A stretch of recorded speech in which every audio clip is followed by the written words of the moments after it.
दोस्तों, एक गांव में सूरज नाम का लड़का रहता था। वह इस बात से परेशान रहता था कि वह कोई भी काम करना चाहता है लेकिन उसमें सफल नहीं हो पाता है।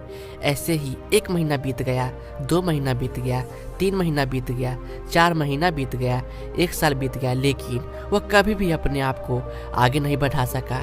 इसलिए वह खुद से हारने लगा था और किसी भी चीज में उसका मन नहीं लग रहा था, जिसकी वजह से उसके मन मस्तिष्क में नकारात्मक विचार घर कर गई थी और वह हमेशा उदास रहने लगा था तथा किसी के सामने जाने में उसे शर्म महसूस होने लगी थी। एक दिन उसके परिवार वालों ने सूरज को उसके पास के रिश्तेदार के यहाँ भेजने का निश्चय किया, जिससे उसका वहाँ मन लग जाए। ज्यादा दूर न होने की वजह से सूरज पैदल ही निकल गया। जंगल के रास्ते जा ही रहा था कि उसने देखा कि एक साधु शांत अवस्था में मग्न होकर एक पेड़ के नीचे बैठकर ध्यान कर रहे हैं। उनके चेहरे पर एक अपार शक्ति थी और एक अपार चमक थी। उन्हें देखते ही सूरज एकाएक रुक गया और उन्हीं के पास जाकर बैठ गया और उनके जागने का इंतजार करने लगा। साधु महाराज की जब आंख खुली तो उन्होंने देखा एक लड़का उदास मन से उनके सामने बैठा हुआ है। सूरज उनको प्रणाम करता है और कहता है कि महाराज, मैं पास के अपने रिश्तेदार के यहाँ जा रहा था, लेकिन मेरा मन नहीं कर रहा है जाने का। रास्ते में आप मिल गए। आपको देखते ही पता नहीं क्यों मुझे एक अलग ही अनुभूति हो रही है। साधु महाराज, आप अकेले में इतना शांत कैसे रह सकते हैं, जो कि आपके पास कोई उपकरण भी नहीं मनोरंजन के लिए? मुझे तो घुटन सी होती है अकेले में। साधु महाराज लड़के को देखते ही समझ गए थे कि लड़का अपना आत्मविश्वास खो बैठा है, खुद से हार चुका है। फिर साधु महाराज कहते हैं, कौन कहता है मेरे पास उपकरण नहीं है? वह उपकरण मेरा शांत मन है। लड़का कहता है, साधु महाराज, मैं किसी काम में सफल नहीं हो पा रहा हूँ। मैं किसी चीज को करना तो चाहता हूँ लेकिन उसमें सफल हासिल नहीं कर पा रहा हूँ। मैं परेशान हो चुका हूँ, कृपया मुझे बचा लीजिए। मैं ऐसा क्या करूं कि मेरा भी मन शांत हो जाए और कुछ महीने में सब कुछ हासिल कर लूं? साधु महाराज कहते हैं कि पहले तो तुम्हें कुछ आदतें छोड़नी होगी। जैसे आप बैठते हैं पढ़ाई करने और चलाने लगते हैं फोन। चलो कल से पढ़ाई कर लूंगा। यही करते करते सिर्फ आप अपने आप को ही नहीं, अपने सपने को भी बर्बाद करते हैं और एक दिन ऐसा होता है, ना वह कल आता है और ना ही आपका वह पल जिस पल के लिए अपने आप को कल पर टाला था। मैं गलत नहीं कर रहा हूँ। यह हर एक बच्चों की यही सच्चाई है कि पढ़ाई से ज्यादा उन्हें वो काम प्यारे हैं जिनका कोई मतलब नहीं, जिनका कोई सेंस नहीं बनता है, जिनकी ना तो कोई वैल्यू है और ना ही कोई रेपुटेशन।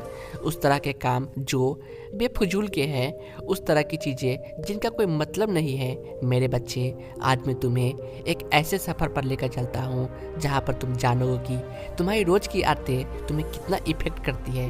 कहते हैं इंसान जैसा सोचता है वैसा ही बन जाता है और जैसा करता है वैसा ही उसका व्यवहार, उसका भविष्य और उसका आने वाला कल वैसा ही हो जाता है।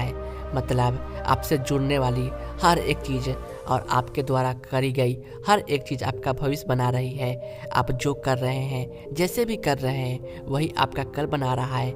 अगर आप आज दिन भर मेहनत करके अपने आप को बेहतर काम में लगा रहे हैं, अपने आप को हर एक पल से जोड़कर अपना भविष्य बना रहे हैं, तो मैं दावा करता हूँ कि तुम्हारा अच्छा ही दिन होगा। लेकिन आप क्या करते हैं? दिन का लगभग 90 से 95% आपका इस्तेमाल बेकार कामों में चला जाता है। इसीलिए बेहतर यही है कि जिंदगी के सफर को ऐसे ना गवाया जाए, क्योंकि आज से कल है, कल से आपकी दुनिया। आपने कभी एक बात सोची है कभी बैठ के कि अगर आपने आज को बर्बाद कर दिया तो अपना कल भी बर्बाद कर दिया, क्योंकि आप जो कर रहे हैं वही आपका कल है। बेहतर यही है कि आप अपने सपने के बारे में सोचें। कहते हैं हर एक सफलता की शुरुआत छोटे कामों से ही होती है और हमेशा एक छोटी चीज की शुरुआत आपकी सोच से होती है।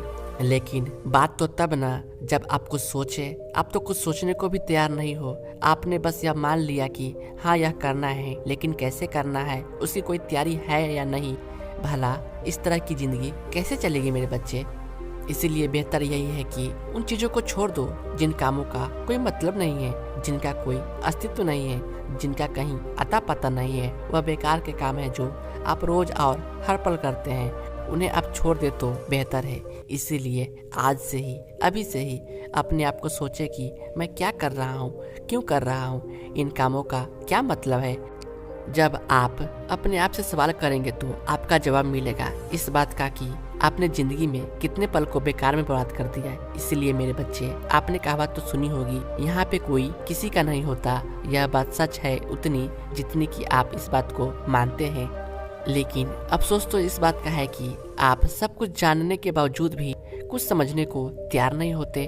आप सब कुछ जानते हैं लेकिन कर कुछ भी नहीं रहे हैं। इसीलिए बेहतर यही है कि आप अपने हालात को, अपने वक्त को बदलने की कोशिश करें। आपके लक्ष्य क्या है, आपके लिए क्या सही है और क्या गलत है। जब आप बैठकर आराम से इन बातों को सोचेंगे तो आपको यह मालूम होगी कि जिंदगी में असल में इन कामों का क्या मतलब है। क्योंकि यह सफर अकेला ही है और सफर के जिम्मेदार आप ही होंगे। आपके साथ अच्छा हो या बुरा, आप हारो या जीतो, इस बात से दुनिया को कोई फर्क नहीं पड़ता। लेकिन एक चीज से हमेशा फर्क पड़ता है कि क्या आपका कल कैसा होगा। लोग शायद भले ही आपकी सफलता में आपको संभाले आए या ना आए, लेकिन जब आप फेल हो जाते हैं तो आपको ताने मारने जरूर आते हैं। जब आप अपने आगे के भविष्य में 10-20 साल बाद जब आपकी कोई वैल्यू नहीं होगी तो तब लोग आपको वही ताने मारेंगे कि तुमने ऐसा जिंदगी में क्या किया है। इसीलिए कुछ अच्छी दिनचर्या को, अच्छी बातें को आपको जाननी चाहिए, समझनी चाहिए मेरे बच्चे। इसलिए आज से कल है और कल से तुम्हारी दुनिया और यह सब तुम्हारे हाथ में ही है। जैसा सोचोगे वैसा ही होगा। इसलिए अपनी सोच को बदलो और जितना हो सके सोशल मीडिया से दूर रहो। रोज सुबह सूरज उगने से पहले उठो, 1 गिलास पानी पियो, थोड़ा एक्सरसाइज करो और सबसे मूल्यवान बात, ध्यान की शुरुआत करो। जिस दिन तुमने ध्यान पर विजय प्राप्त कर लिया उस दिन तुम सब कुछ बदल सकते हो मेरे बच्चे। हमेशा एक बात याद रखना, रात को जल्दी सोना, सुबह जल्दी उठना, 1 गिलास पानी पीना, एक्सरसाइज करना, ध्यान करना, कुछ अच्छी चीजें खाना और अच्छे लोगों की संगत पकड़ना और अच्छी अच्छी बातें करना, किसी गरीब का मदद करना और लोगों से हंसकर बात करना। इतना कर लो, सब कुछ बदल जाएगा। लड़का सब कुछ समझ चुका था। लड़का साधु महाराज को प्रणाम करके खुशी खुशी अपने घर वापस लौट जाता है और उनके बताए गए दिनचर्या को अपने जीवन में अपनाता है। देखते देखते उसका जीवन 3 महीने में बदल गया। धन्यवाद।